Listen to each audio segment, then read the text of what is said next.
Now turn to Section 1. Section 1. First you have some time to look at questions 1 to 10. Good afternoon, everyone.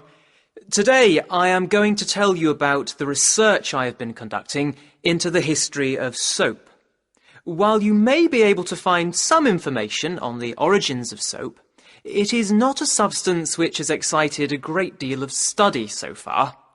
What we do know is that even as long ago as 2500 BC, soap was being used. Of course, initially it was only ever used on clothing rather than the body itself. In fact, although soap has existed for so many years, the use of soap for personal hygiene was unheard of until fairly recently, and is considered to be a relatively modern notion. So we can only assume that other activities must have provided the basis from which this key concept arose. To make soap, you need to combine 3 materials in relatively exact proportions. So how is it that these primitive people from over 2,000 years ago could have discovered soap? Well, what these people lacked in technology, they certainly made up for in practical skills. I carried out some experiments using basic techniques to try to find out what people without any chemical knowledge might have observed. And I was able to demonstrate that they would indeed have been able to make a soap-like substance that is not dissimilar to the one we know today. However, it is fair to assume that, as the process requires a certain amount of time and specialization, soap would most likely have only been available in the wealthy communities. Although there are claims that the British Celts and their European counterparts used soap, there is no real evidence that the British colonies of the Iron Age had access to such a product. Now, the history of soap is not easy to discover. As soap is an organic substance, no traces of it remain in archaeological sites, so we have had to rely almost entirely on written texts for our discoveries. Fortunately, there are many of these. The first known written mention of soap was on Sumerian clay tablets dating from about 2500 BC. The tablets spoke of the use of soap in the washing of wool. In another incident, a medical document from about 1500 BC mentions that Egyptians bathed regularly.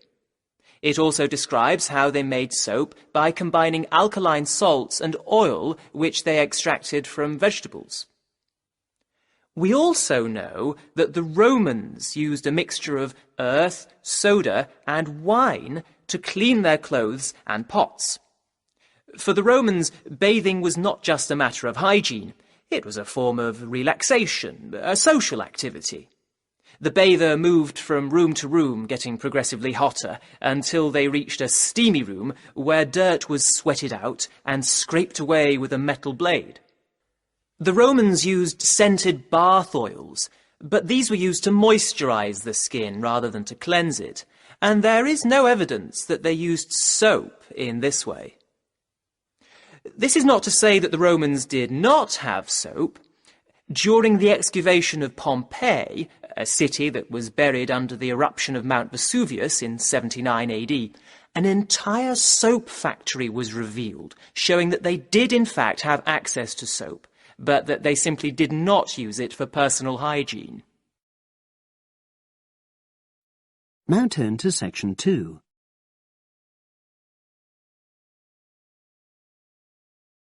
Section 2. You will hear a podcast on Camber's theme park. Now you have some time to look at questions 11 to 16.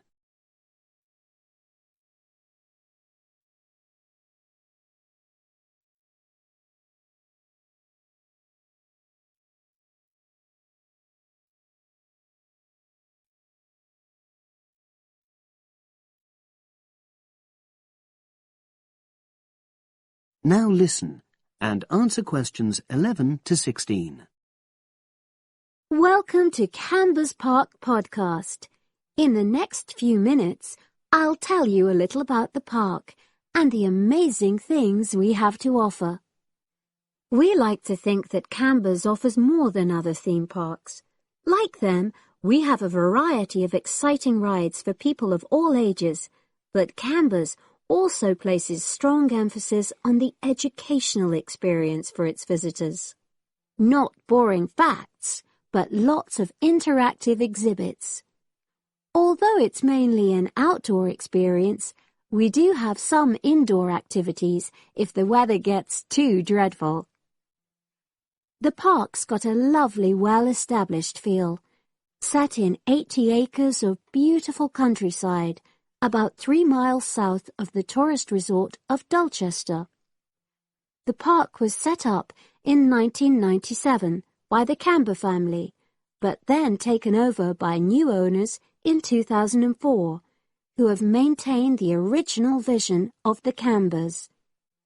It has lots of old trees, hundreds of flower beds, and a gorgeous lake. Camber's has over 45 different rides, exhibits, and arcades. All but one of these is free once you've paid your entrance fee. We charge a small fee for our newest ride to reduce the length of the queues. You don't pay anything for parking. A family ticket for a family of 4 works out at about £8 per person, which is amazing value. Full details of current prices are shown on our website, along with full details of rides, etc., and directions for getting to us. We also have a number of special offers. For example, if you live locally, why not join our Adventurers Club, which entitles you to 50% off ticket prices all year round, and a special lane for all rides and exhibits, which means you don't have to wait to get into any part of the park. See the Offers tab on the website. We've recently added a number of new exhibits to the park, and we're particularly proud of our Future Farm Zone, which houses over 20 different species of animals, from chipmunks to dairy cows. The emphasis is on getting near to the animals. All of them can be petted, and you can buy food for feeding the animals. Many of our younger visitors say that this is the high point of their visit. And speaking of food, don't let the animals have all the fun. We have a total of 7 different catering outlets on the site. We're open 10 to 5:30 all year round, and cold drinks and snacks can be bought at any time during opening hours. And hot food is available most of the day in the Hungry Horse Cafe from 11 until 5, just half an hour before closing time. Now you have some time to look at questions 17 to 20.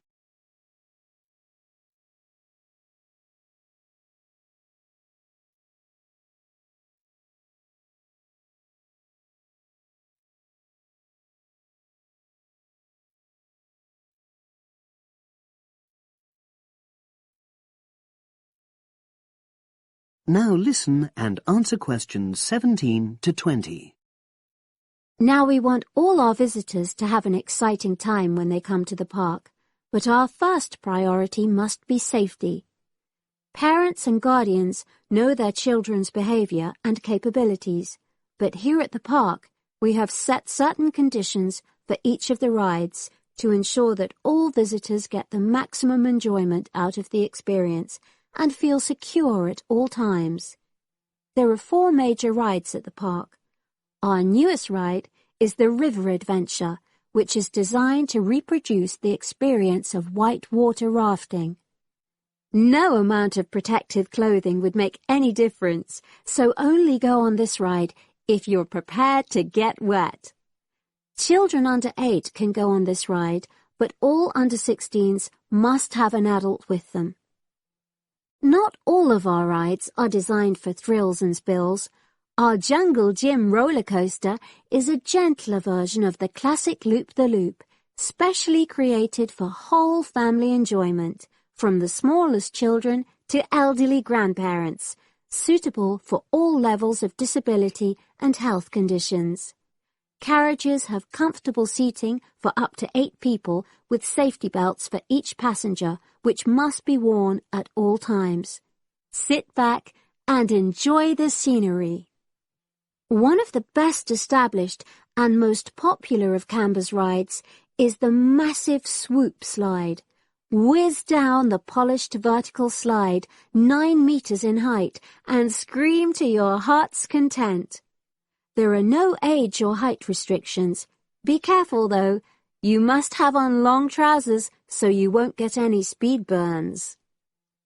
And then there's the famous Zip Go-Kart Stadium with 16 karts, 8 for single drivers and 8 for kids preferring to ride along with mum, dad or carer. Take part in high-speed races in our specially designed Formula One style karts, but no bumping other karts, please. All riders must be above 1.2 meters because they have to be able to reach the pedals, even in the shared karts. Full details of all safety features are available on our website at www.camberspark.com. So come and make a day of it at Camber's theme park. That is the end of section 2. You now have half a minute to check your answers.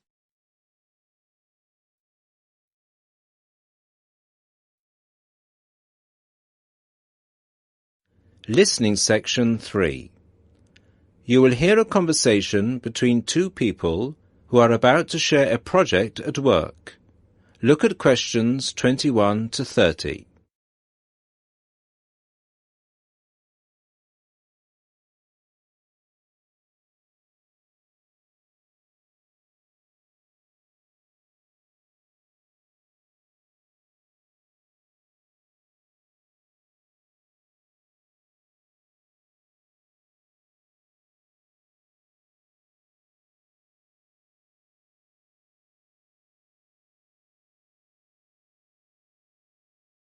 Listen to the conversation and answer questions 21 to 30. Hi, Bill. How are you? I'm okay now, Sarah, but I was so ill last week. Oh, dear. What was the problem? Did you eat that dodgy fish in the canteen? No. At first, I thought it was a cold, but then my head started hurting and my eyes started to go blurry. Oh, I'm so sorry. That sounds serious. Yeah, it's okay, actually. I went to the doctor and he diagnosed me with a migraine. He gave me some medicine and I'm starting to feel much better. Oh, I'm glad to hear that. Well, I'm also glad you're in today because we have to work on a new project together. Oh, are we in the same section? No, it's just us. No one else. Mr. Donaldson put us down as B team because we live near each other. That could be fun. What do we have to do? Well, the project is partly internet research, then checking reference books for information to prepare a survey, which we have to use with people we know. Great! What's the topic? It's to do with shopping over the last 10 years. We have to find out how customers have changed their behaviour. OK, so what's the first step? I think the first thing to do is to check the list of references he gave me. But my computer is in for repair, so if I check in the reference library, would you be willing to look up some references online? Once we're done with the reference checks, we can write the questions together. That's fine. I'll do the internet research. So, what sort of shopping are we looking at? Only food or goods or clothes shopping? We have to find people who are willing to tell us about personal things, like deodorants, cosmetics, soap or vitamin creams. The other groups are doing food, electrical goods and clothes. That won't be so easy, Sarah. People might think those things are a bit private. Yes, I thought about that. I'll ask the women and you can ask the men. That should work okay. Well, if you think so. Give me the list of references then.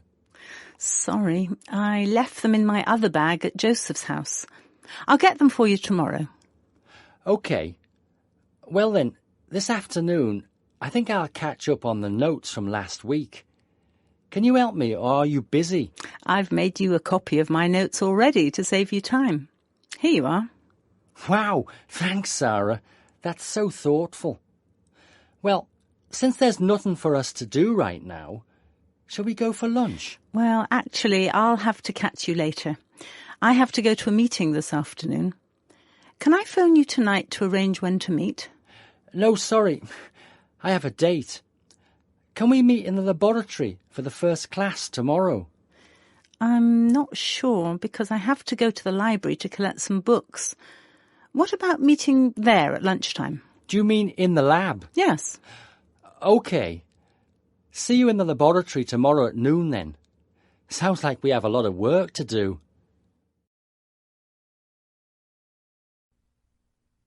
Now turn to section 4 on page 8.